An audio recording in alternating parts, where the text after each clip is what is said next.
Eu sou um servidor público, como todos daqui, já há muito tempo. Sou filho de servidores públicos, sou neto de servidores públicos. Nasci no Rio de Janeiro, num bairro de servidores públicos, que é o bairro de Marechal Hermes. Não sei se tem cariocas aqui. Tá? Marcos Vinícius. Num conjunto feito para servidores públicos do antigo IPASE. Então, o IPASE. E o nosso palestrante anterior, ele tocou temas fundamentais em que eu não vou repetir, facilitou minha vida. Porque quando nós falamos no momento político atual, nós temos que pensar no Brasil atual.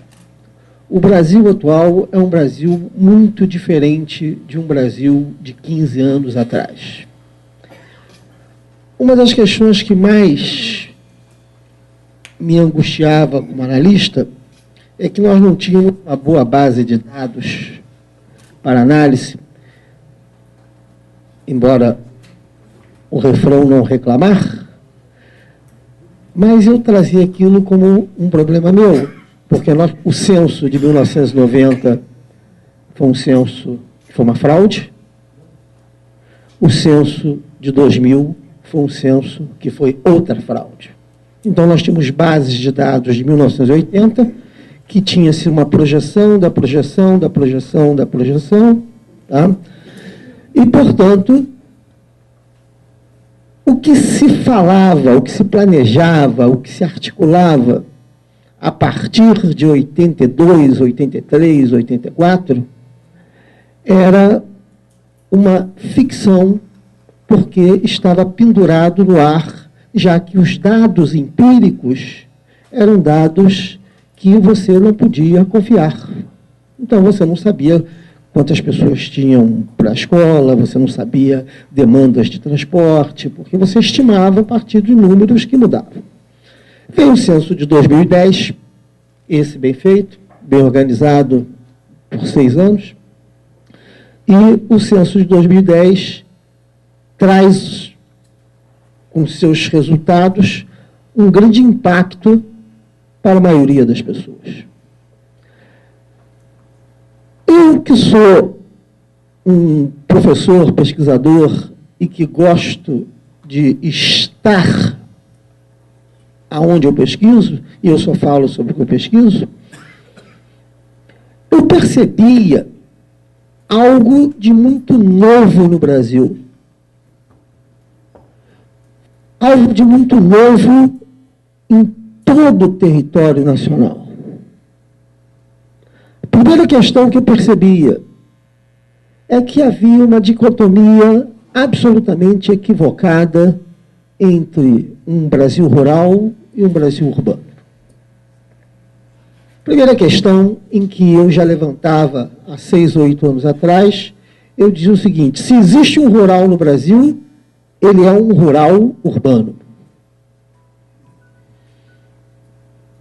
O censo de 2010 mostra que 90% da população brasileira é urbana e que as nossas cidades, todas as menores, são cidades mundializadas, pelo aquilo que o Romão falou aqui antes, conectadas, altamente conectadas pela telefonia, pela internet, pela televisão, pelo rádio, e que, portanto, essas características faziam com que a população brasileira, que era outro mito, e que ontem se falou sobre a questão da Previdência, mas não, a população que está envelhecendo, e há uma base de jovens que é pequena diante do grande número de velhos, portanto, essa contabilidade não vai bater, porque o número de contribuintes, isso é a conversa. Por quê? Porque os dados estavam falsos. Hoje você pode contestar com os dados que você tem isso. Falsos porque o Estado brasileiro, ele reflete algo que não é do Estado brasileiro, mas que é da sociedade brasileira, que é o descompromisso com o presente e o futuro. Esse descompromisso, por isso que o palestrante atual me ajudou tanto, fez com que, nos últimos anos, uma massa humana de 270 milhões de pessoas tenham muitas informações, tenham acesso rápido a muitas informações e o processo comunicativo, portanto, alterou-se. Você já não tem mais um processo comunicativo em que você tem a ideia do monopólio da fala, você tem um processo comunicativo que combina uma comunicação que está saindo de determinados polos, mas você tem instantaneamente, nós estamos agora ao vivo na internet, e certamente tem gente já interferindo diretamente no que estamos falando, no que eu chamo de uma comunicação horizontal e circular, que se amplia. Cada um de nós se transformou numa agência de notícias e cada um de nós se transformou com isto aqui numa emissora de televisão. Porque isso aqui filma, grava, edita e põe no ar. Vejam os exemplos que o nosso Romão deu anteriormente de 2 vídeos só. Mas tem vários. E é o que está acontecendo. Rapidamente, as informações circulam e esse processo comunicativo não é só ligado ao Facebook, ao Twitter, ao Orkut, às redes sociais. A internet é muito mais do que isso. A internet é isso, por exemplo, nós estamos aqui, nesta cidade maravilhosa, mas nós estamos no mundo.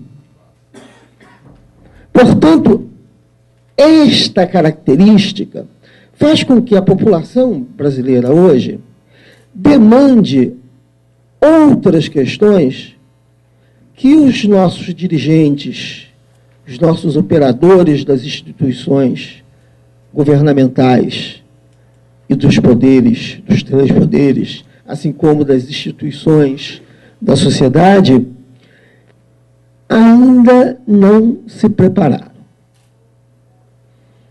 Que é a principal demanda da população brasileira é que ela não tem que ter, como eu, que tenho 62 anos, nenhum tipo de gratidão, porque a inflação acabou, diminuiu, ficou sob controle.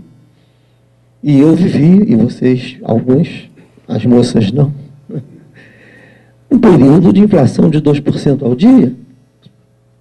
Então, eu tenho muita gratidão, porque aquilo acabou. Eu tenho muita gratidão, tenho aqui uma colega professora, que nós não precisamos hoje mais fazer pedido de construção de escola, porque tem escola. Portanto, tem posto de saúde. Quando você tem isto, muda a qualidade e o tipo de desejo. Nós somos seres desejantes, e ao sermos seres desejantes, as nossas necessidades se alteram e elas ganham mais complexidade e sofisticação. Nós temos escola, nós não temos problemas, nem o Estado brasileiro, de falta de vaga. Mas nós temos um grave problema da qualidade de ensino. Portanto, muda o eixo do desejo. O eixo do desejo é o seguinte: não é mais botar uma escola, não é mais botar um posto de saúde, é fazer com que essa escola funcione, é fazer com que essa escola ela ensine, e aí isto bate no professor, porque o professor também tem que se preparar para este novo mundo que ele não está preparado, que não adianta fazer uma escola colocar todos os equipamentos e o professor não está preparado. Vocês têm a experiência de que vivemos uma crise de empregabilidade no Brasil, não por falta de pessoas, mas porque as pessoas elas não estão preparadas para os postos de trabalho que aí estão. E essa responsabilidade é nossa da universidade, é nossa como professores de ensino médio, é nossa como professores, e é nossa como dirigentes de instituições. Porque quando ele fala na geração intuitiva, a geração intuitiva já está aqui. Uma das questões que eu tive que me preparar como professor universitário é que hoje chega à universidade alunos com 16 anos, 30% com 17 e 70% com 18 anos. Nós temos a expectativa é que daqui a 4 anos a idade média da universidade seja 17 anos. Hoje é 19.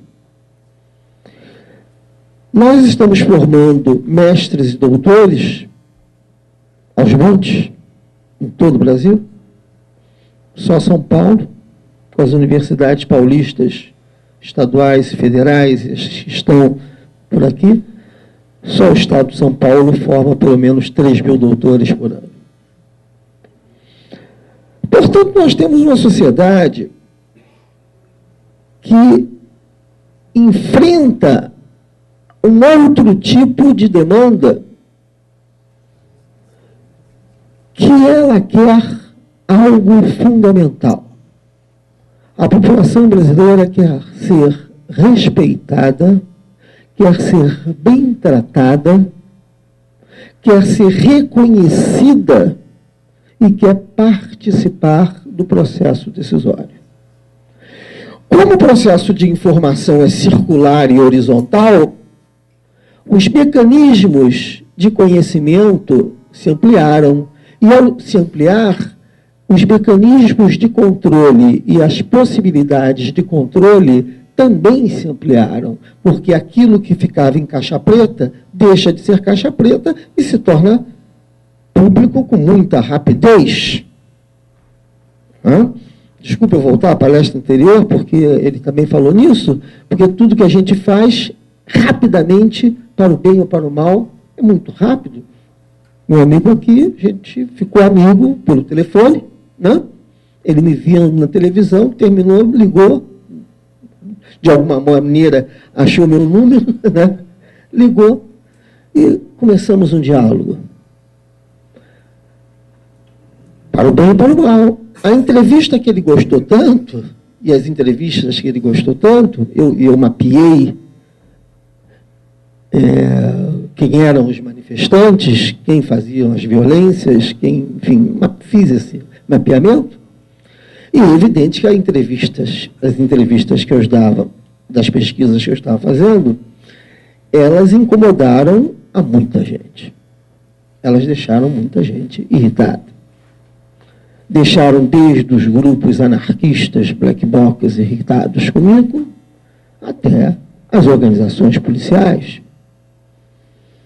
Organizações policiais, tem um colega aqui que eu versei, que eu sei que é da organização policial, que eu provocava, dando aula para PM do Rio e para PM de Minas Gerais, dizendo que o policial militar é o primeiro e principal defensor dos direitos humanos.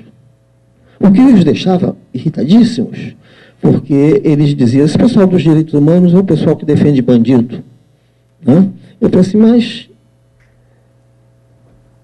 quem está na ponta dos lugares mais difíceis é exatamente o praça da Polícia Militar, que é mediador social, que vai mediar a briga de casal, que vai servir de ambulância para levar para o hospital, que vai resolver querelas patrimoniais, enfim. É impressionante esse trabalho porque eu fiz uma pesquisa na qual, naquele bloquinho da PM, tinha lá atividade, isso, outros. Aí eu descobri que 75% eram outros. Eu falei assim, peraí, se 75% faz outra coisa, se não isso, eu quero saber o que é esse outro. Aí eu fui ver o que era o outro, que era dar informação, que era prestar atendimentos às escolas, aos hospitais, às pessoas. Então, comecei a levantar isso. No caso do bombeiro, a estrutura de São Paulo é diferente da do Rio. O bombeiro do Rio é uma corporação independente. Eu tenho a felicidade de ter o meu filho mais velho, major do Corpo de Bombeiro. E ele, desde menino, queria ser bombeiro. E o orgulho dele ser bombeiro, ele foi ao Haiti, foi um dos primeiros grupo que chegou no Haiti, no terremoto do Haiti. Algo fundamental, aprender tudo que é possível. Então, ele é um bombeiro que sabe lidar com produtos perigosos, o que me deixou apavorado, porque ele ia para o Japão por causa daquela crise nuclear. Produtos perigosos, mar, montanha, é piloto de helicóptero, é piloto de avião, sabe, vai aprendendo, aprendendo. E isso o mundo presente exige da gente cada vez mais. Portanto, mesmo que a gente não queira, acontece algo inverso no momento político atual. Nós não somos mais os formadores de opinião. Quem forma a nossa opinião é a sua neta. É a minha neta, é o meu neto.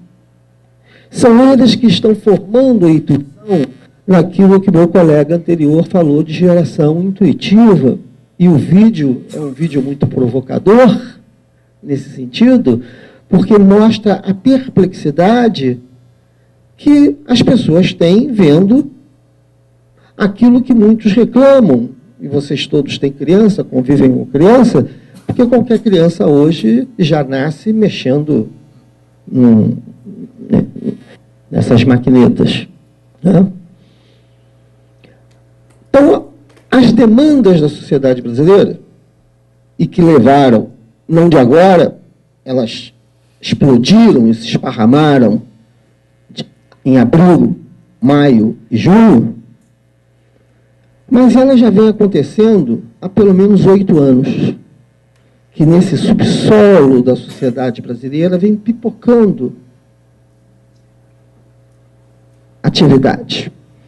E essas atividades em função da escolaridade, mesmo que precária, e uma escolaridade precária que gera analfabetos funcionais, mas gera analfabetos funcionais que desejam deixar de ser analfabetos funcionais e querem acesso a outros bens.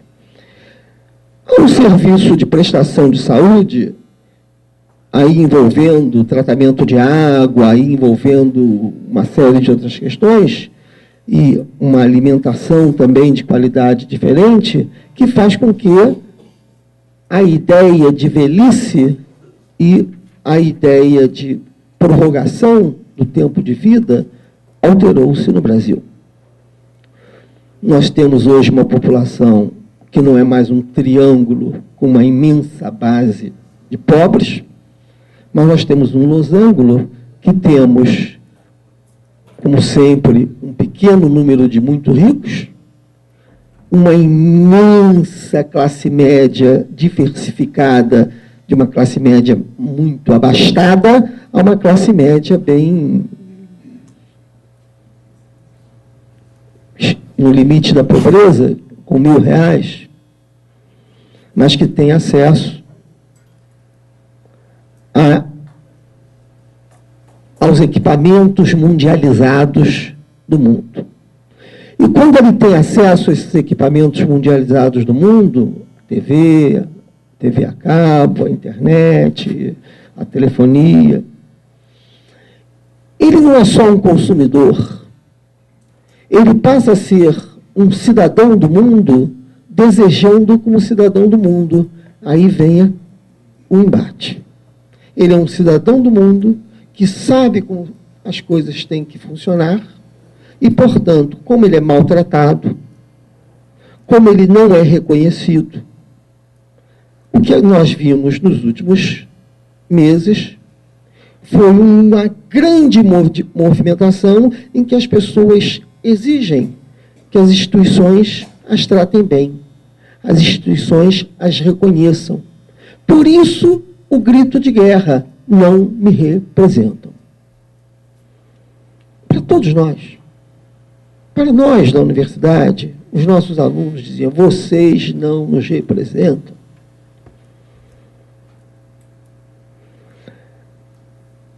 Duas coisas poderiam ser feitas. E uma está sendo feita, que foi os operadores de governo se apropriar da estética das manifestações e trazer a estética das manifestações para si e falar como se fossem manifestantes. É de rir, porque os manifestantes riem disso.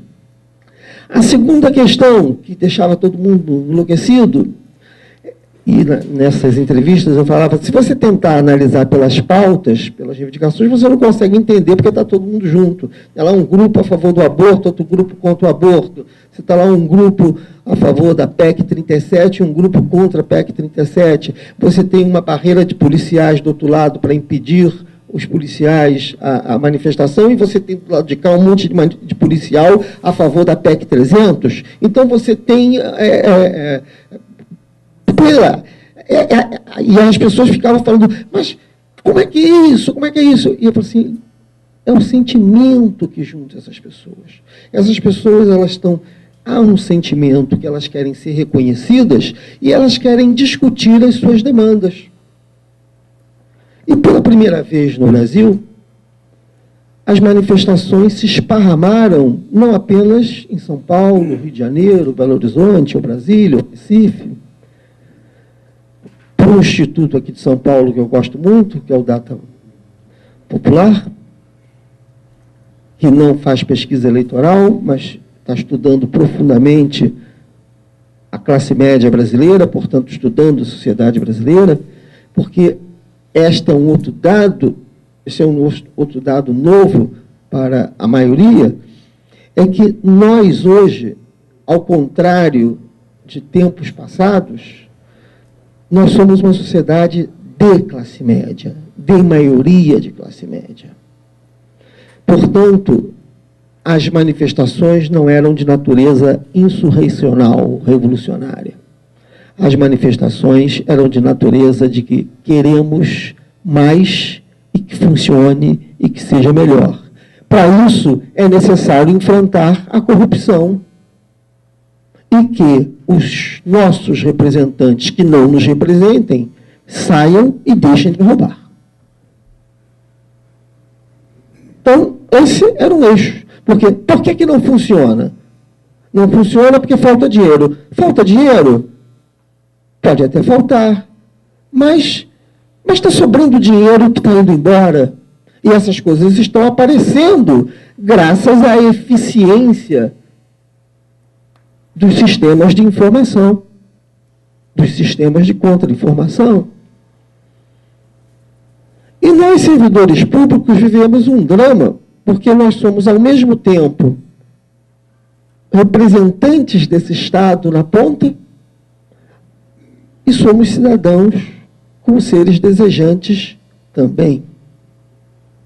Então, nós vivemos quase que uma esquizofrenia, na medida em que nós, como servidores públicos, e eu falei com ele: olha, eu sou um servidor público, eu sou um professor da UFRJ, perguntou qual é o seu honorário para a palestra. Eu falei assim: meu honorário é o que eu já ganho, porque eu sou um professor de dedicação exclusiva da Universidade Federal do Rio de Janeiro e, portanto, eu já recebo do povo brasileiro para estar aqui falando para vocês.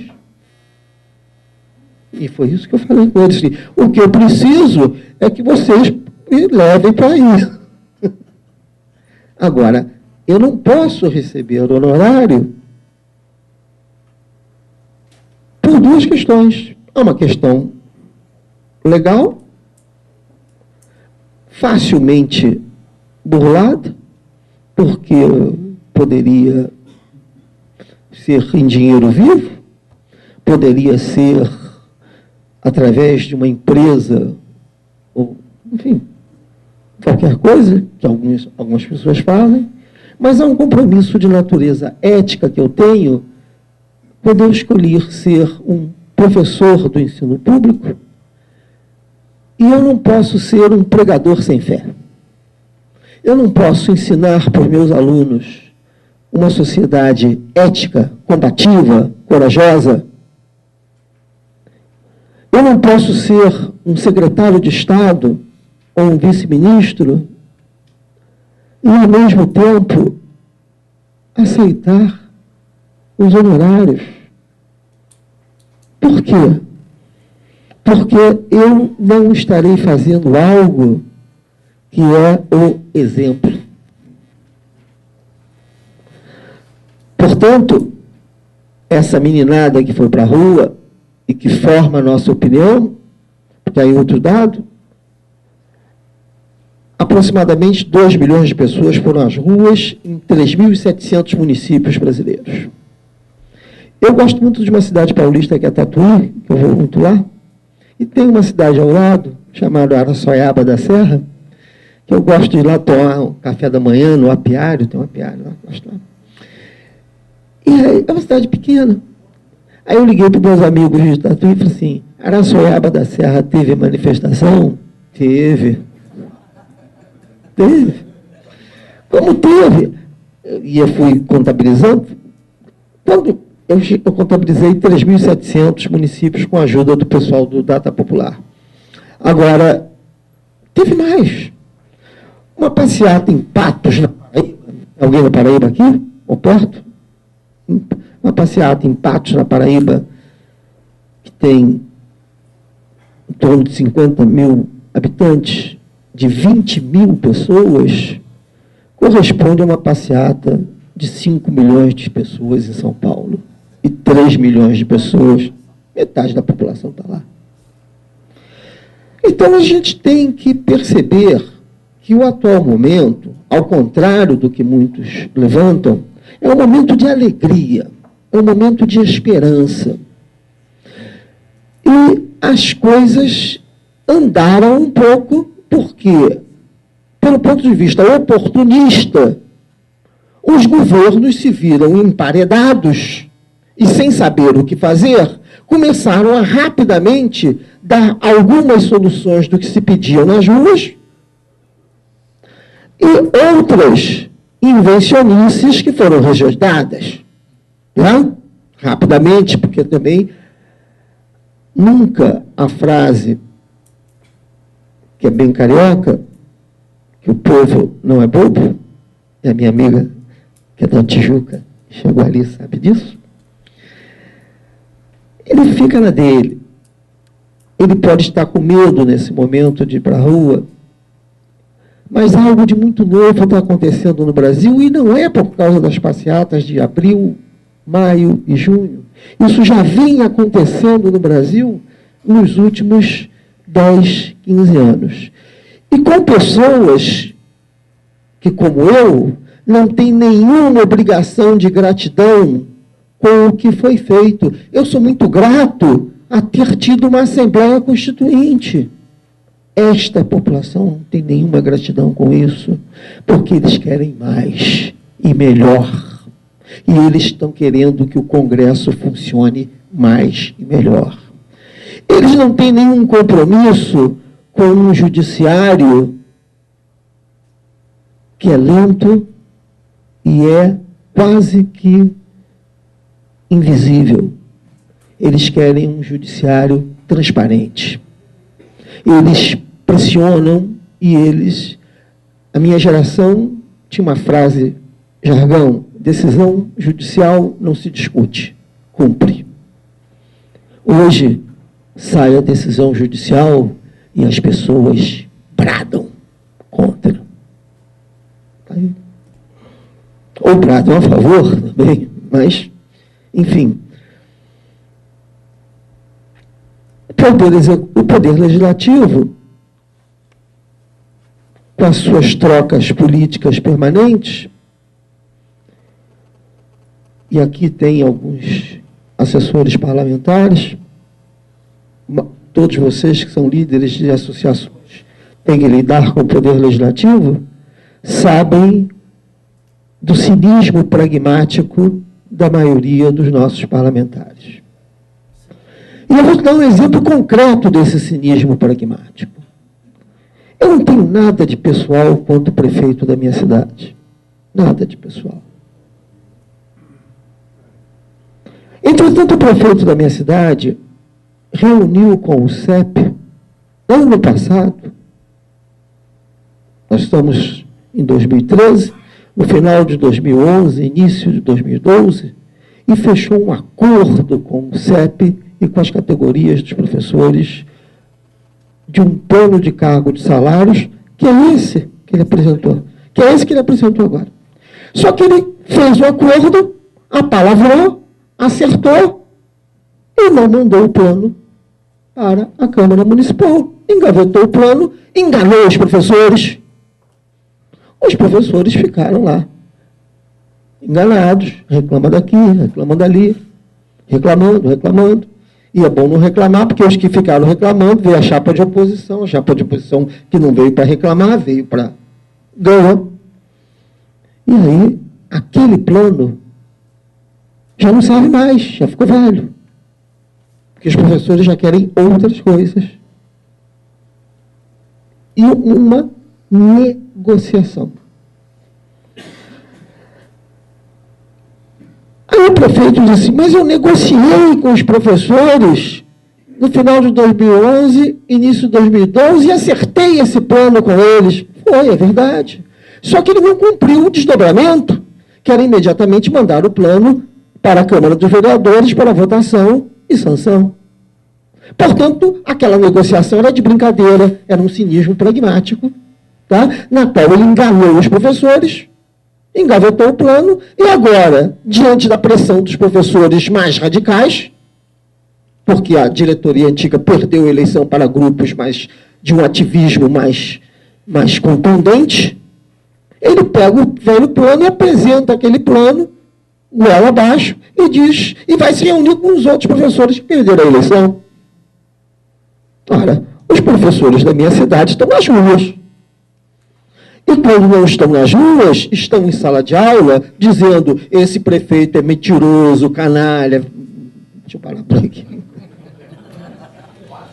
Quase sai. Por quê? Porque a população quer um não bem explicado e contundente do que um sim mentiroso.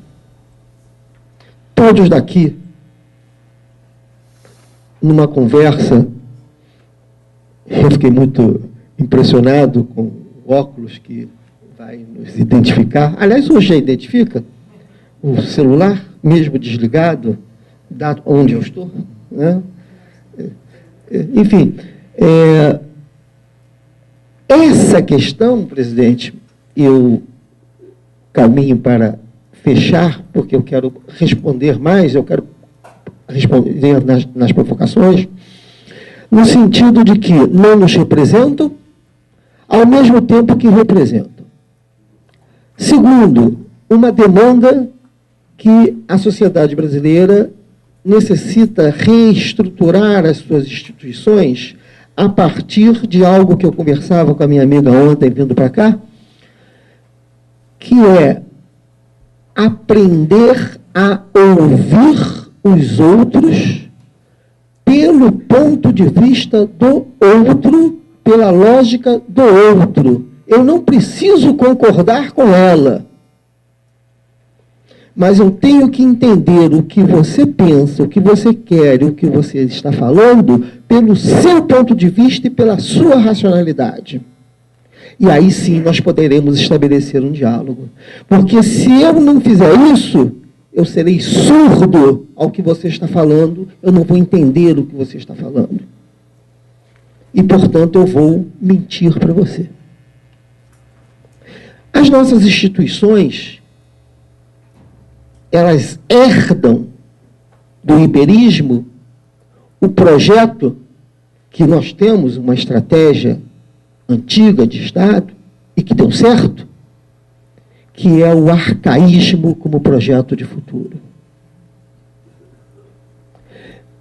As elites portuguesas e ibéricas, ao chegar aqui, a preocupação foi de grande produção. Desde 1532, esse pedaço do mundo está entre os 40 locais que mais produzem riqueza nesses últimos séculos, de 1532 para cá. Teve uma época que eu morria de rir, que discutiam se nós éramos a 11ª ou 13ª economia do mundo. Não importa se é a 11ª ou 13ª, ou seja, nós temos uma capacidade produtiva muito grande, associada a uma capacidade de desconsiderar o ser humano também muito grande. E todos nós aqui, que somos elite do serviço público, somos desconsiderados de alguma forma. Quando a minha amiga, que vai falar com vocês hoje à tarde, ela falou, eu sou do Rio, tal, auditora lá. Você trabalhava onde? Eu falei assim, Itaperuna. Aí eu virei para assim, quem tinha raiva de você, querida? Foi a primeira coisa que eu perguntei para ela. Né? Aí, enfim, porque eu conheço o meu estado, sei que só vai para Itaperuna quem vai amarrado, empurrado, enfim. E ela, desesperada, não conseguia encontrar sequer um McDonald's, não é isso? Ela queria um cachorro-quente, e não conseguia. Uma menina, enfim, saindo da Tijuca, passando num concurso público difícil, e vai para uma cidade que tem tudo para alguns e não tem nada para uma servidora pública importante como ela, porque a seccional do Tribunal de Contas do Estado do Rio de Janeiro de Itaperuna não tinha nada. Tanto que fechou, né? Enfim. Então, essas questões são as questões, e aí eu caminho para o fim, para dizer que eu estou muito alegre, muito feliz com o que está acontecendo no Brasil. Porque, ao contrário da Grécia, da Espanha, de uma parte da Itália, nós não estamos vivendo uma crise de ceticismo com a política. A população brasileira está encantada em fazer política e quer mais, quer um protagonismo de si mesmo dentro do campo político. Isso vai afetar profundamente a eleição do ano que vem. Por isso que os partidos políticos estão usando a estética dos manifestantes para dizer que são deles. E os manifestantes dizem, sem partido político, vocês não nos representam. Nenhum representa. E eles estão, mais uma vez, reproduzindo a lógica escravista brasileira do medo, da implantação do medo, porque existem grupos de manifestantes, pelo menos uns 18 que eu mapeei, tá? Que são manifestantes, mas que acreditam na violência. Uns acreditam na violência revolucionária, os anarquistas, os trotskistas, os leninistas, os neonazistas. Outros acreditam na violência como forma cultural, funkeiros, torcidas organizadas e outros. E os outros são criminosos comuns. Aqui de São Paulo tem o PCC, sei lá o quê, no Rio, Comando Vermelho, ADA, ou criminosos que no movimento de massa se aproveitam do movimento massa para roubar. Roubar os manifestantes e roubar o que puder roubar. Né? Isso está mapeado. E foi isso o motivo do meu sequestro, porque eu cobrava das autoridades policiais a prisão do criminoso na hora que está fazendo o crime, em flagrante delito.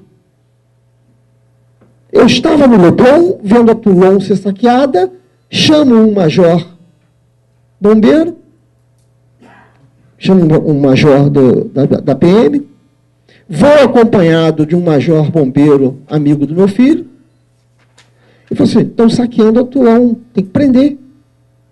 Ele falou assim, não, nós não vamos interferir na manifestação. Eu falei assim, aquilo não é uma manifestação, aquilo é um saque, é um roubo.